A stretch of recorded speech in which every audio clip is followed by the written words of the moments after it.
Did you know that nearly 8% of American adults took an oral steroid last year, yet over half of them reported side effects they found deeply troubling? Hello, and welcome to Dr. Mercola's Cellular Wisdom.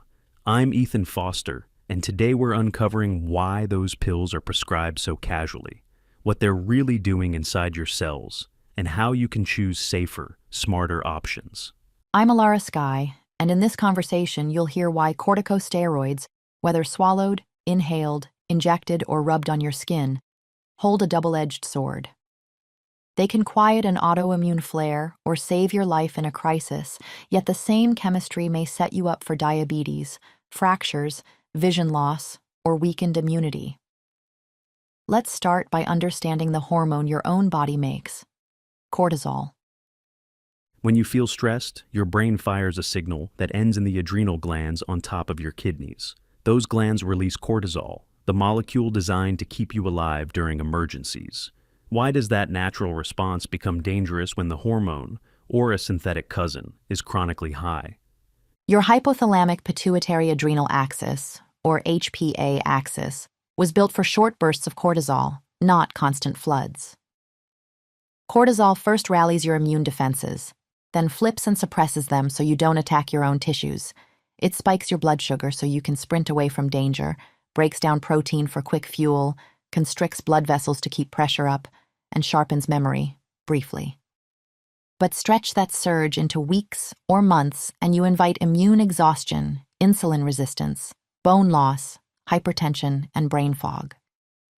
Listeners hear immune suppression and think of infections, yet many never link their expanding waistline or aching hips to that same pill.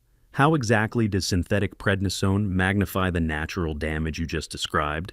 Synthetic steroids hit harder and linger longer than your own cortisol. At the bone level, they can rob you of 5 to 15% of bone each year, doubling fracture risk. About 70% of long-term users gain weight, usually in the face, neck, and belly, and nearly 1 in 5 develops full-blown diabetes. Cardiovascular events jump by triple digits at high doses, cataracts by around 250%, and almost half of oral users experience adrenal shutdown, so your body can't make cortisol when you truly need it. Doctors often reassure you by calling a prescription low dose, yet that definition keeps shrinking. Can you unpack how the threshold of safe slid downward over the decades while usage kept rising? In the 1950s, a daily 40-milligram prednisone course looked conservative. By the 1980s, a 10-milligram maintenance plan was branded low dose. Europe's Rheumatology Society now warns that more than 5 milligrams a day long-term is unsafe, but American prescribing still averages far above that. Meanwhile, surveys show roughly 1 in 5 adults has filled an oral steroid script within 3 years, fueling a silent epidemic of brittle bones and metabolic syndrome. With risks that steep, when is a steroid truly worth it? Emergency airway swelling or organ rejection come to mind, yet many people receive packs for routine back pain. Life-saving situations, severe asthma crashing in the ER, a spinal cord compression, or preventing graft rejection, demand rapid immune suppression, and intravenous steroids can be invaluable there. Outside emergencies, the equation changes. Inhaled steroids for asthma work, but can often be tapered as lung inflammation resolves. Topical creams ease eczema, but thin skin if used daily. Joint injections numb pain, yet weaken the very ligaments that stabilize your knees or spine. That temporary relief can speed the march toward surgery. Listeners dealing with knee or shoulder pain right now may be wondering about other choices. What does science and clinical experience show for safer joint relief? Strengthening the connective tissue is key.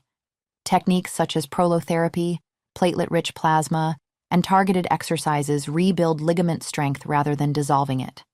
Dimethyl sulfoxide, or DMSO, is a sulfur-based solvent that penetrates tissue, calms inflammation, and improves microcirculation without the catabolic hit of steroids. For many, combining DMSO with gentle movement reverses pain while preserving joint integrity. Autoimmune diseases add another layer. If steroids are blunt instruments, what finer tools exist to dial down an overzealous immune system without collateral damage?